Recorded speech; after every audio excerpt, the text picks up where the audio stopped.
Well, here it is, Christmas Eve at last, and I'm sure we're all looking forward to tomorrow and that special day, Christmas Day. I remember when I was a very small boy growing up in a town called Ayr in the west of Scotland. Christmas Eve, the greatest thing about that was getting ready for bed and hanging up your stocking at the end of the bed, and the anticipation of waiting to see what Santa had brought you in the morning. And the great advantage, of course, of being brought up in Scotland is Santa gets to you first because it's nearer the North Pole. You have to wait a bit longer before he gets all the way down south to here, but he'll get here.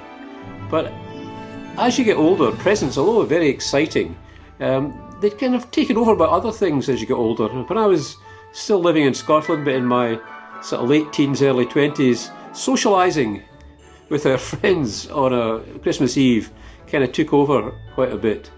But one thing my sister and I always did, no matter what we were doing on Christmas Eve, we would always make sure we went together to the Christmas Eve midnight service. It wasn't a communion service.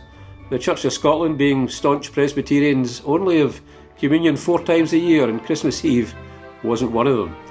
But I remember one service, it was the last one before I moved down to live in London. It must have been Christmas 1972. Our usual minister, sadly, was off sick, and another minister from a local church came and took the service.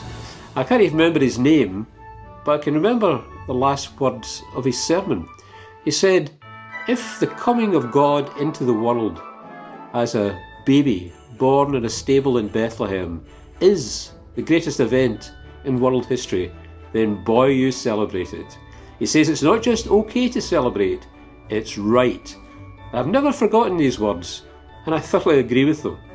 So tomorrow, whatever you're doing, wherever you are, whoever you're with, remember the words of that hymn we often sing on Christmas Day.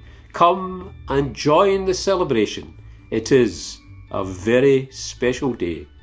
Marion joins with me in wishing you all a very happy Christmas. Happy Christmas, everybody.